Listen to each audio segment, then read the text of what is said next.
But we begin tonight with just 4 days to go until the last votes are cast in what has been an election season unlike anything we've ever seen before.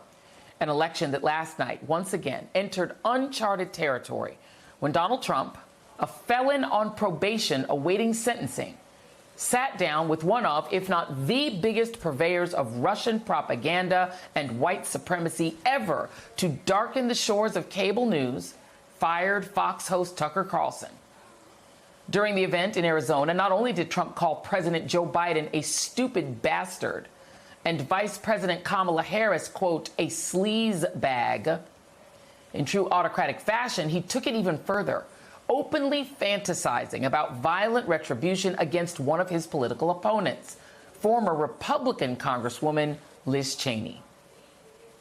She's a radical war hawk. Let's put her with a rifle standing there with 9 barrels shooting at her, okay? Let's see how she feels about it. You know, when the guns are trained on her face. Now, before you dismiss that bile as just Trump being Trump, remember the Supreme Court just this year, in the case of U.S. versus Trump, ruled that he had absolute immunity for acts he committed as president, which the D.C. Circuit Court of Appeals said could include using the military to kill a political rival. Could a president order SEAL Team 6 to assassinate a political rival? That's an official act in order to SEAL Team 6? He would have to be and would speedily be, impeached and convicted before the criminal prosecution. I asked you a yes or no question. Could a president who ordered SEAL Team 6 to assassinate a political rival who was not impeached, would he be subject to criminal prosecution? If he were impeached and convicted first. And so your answer is no. My answer is qualified yes. There's a political process that would have to occur under the structure of our Constitution, which would require impeachment and conviction by the Senate. And while his friends at Fox are laughing off what amounted to a death threat against a former congresswoman, reactions from people who are actually serious about our democracy have been swift. The Attorney General of Arizona says that her office is investigating whether Trump's comments amount to a death threat. Cheney herself responded in a social media post saying, "This is how dictators destroy free nations. They threaten those who speak against them with death. We cannot entrust our country and our freedom to a petty, vindictive, cruel, unstable man who wants to be a tyrant." But if you expected any of Cheney's former Republican colleagues to stand up for her, well, think again. The reaction on the right has mostly been crickets. Some have just made excuses. But Trump is doubling down. Today in Michigan, saying this. I think that Liz Cheney is a disaster. All she wants to do is blow people up. She's a war hawk and a dumb one at that. And if you ever put her into the field of battle, she'd be the first one to chicken out. She wouldn't fight. She'd chicken out so fast. Well, that's rich. Coming from a guy who dodged the draft, claiming bone spurs.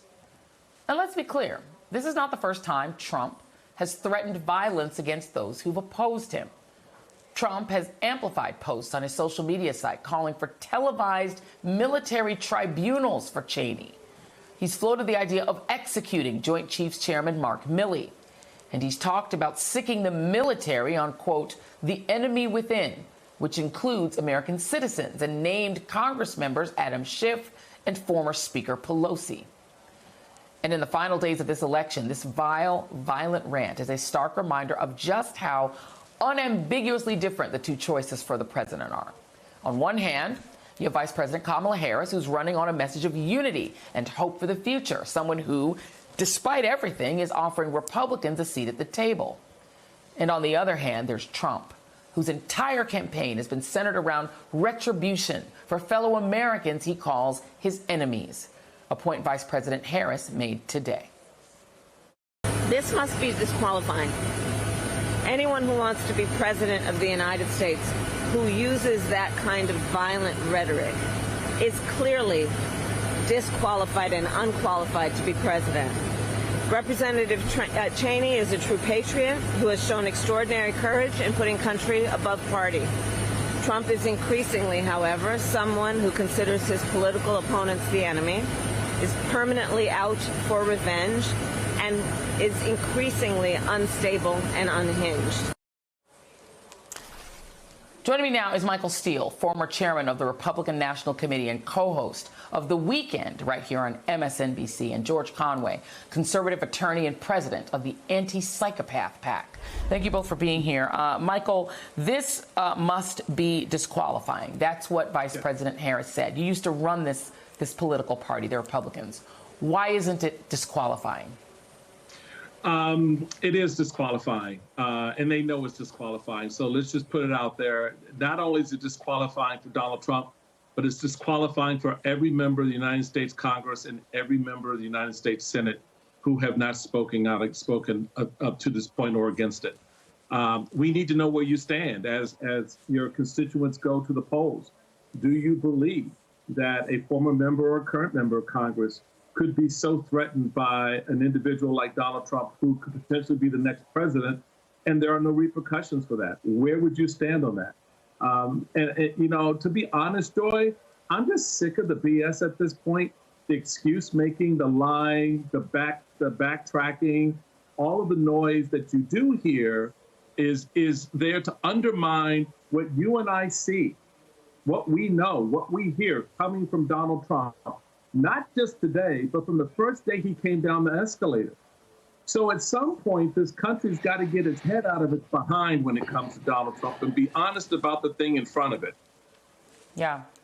I mean, at this point, we have a Halloween parade on Main Street in Western Pennsylvania in which they had a float depicting what was supposed to be Vice President Harris being pulled on a chain behind a truck with snipers on it, essentially recreating a lynching on Main Street in Pennsylvania, in Mount Pleasant, a town called Mount Pleasant, for the love of God, George Conway. That's what Donald Trump is encouraging in his followers, in the people who love him, in MAGA. That's the kind of behavior that he is encouraging. And yet, as our dear friend Nicole Wallace pointed out earlier today, Republicans are silent, other than the ones who've already crossed over into the anti-autocrat party, and there are many of them. God bless those who have crossed over, like Liz Cheney.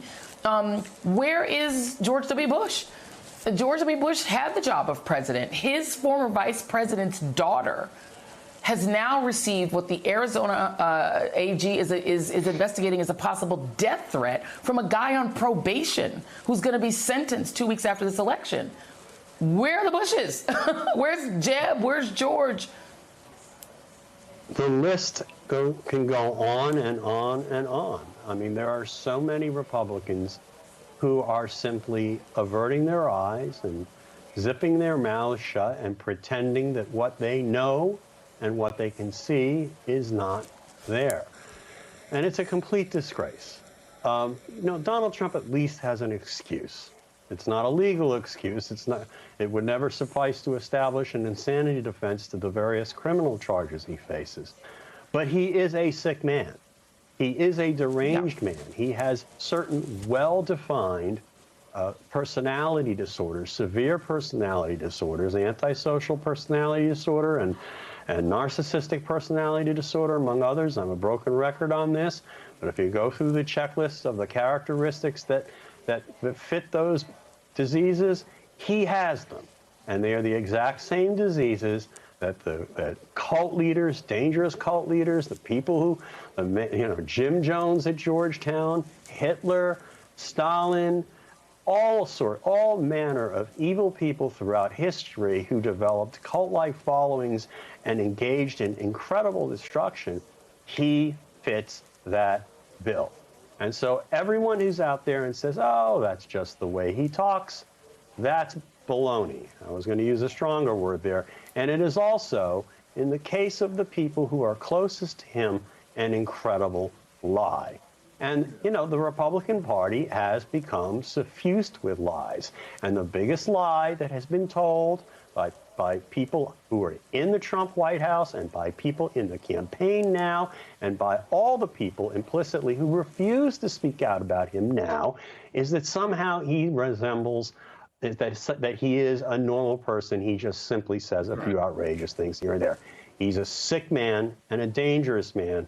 And the notion that we are still discussing the possibility that he could, in a matter of days, be elected president is profoundly disturbing. Amazing. Yeah, elected president with more power than presidents typically have, thanks to John Roberts and the conservative majority on the Supreme Court, who's essentially said he would be our king. And you mentioned Jim Jones, and to go back to you, Michael Steele, for a moment, people forget that Jim Jones ordered those followers to drink the Kool-Aid because he was facing imminent arrest because of the assassination of a member of Congress. He knew he was going to prison, and so he decided everybody dies because he didn't want to go to jail. That is why the Jim Jones thing happened. And those who wouldn't drink the Kool-Aid were shot down. And so Donald Trump, to George Conway's point, fits all of these characteristics of that kind of autocrat, but he's also surrounded by people who have the same sort of defects in their morality and character. Elon Musk, who's running his ground game, Michael, literally, I want to put this up on the screen, is tricking workers, some of them black, white, indifferent, whoever, in the back of a van with no seatbelts, riding around, tricked and threatened to go and do this supposed get out the vote effort that doesn't exist.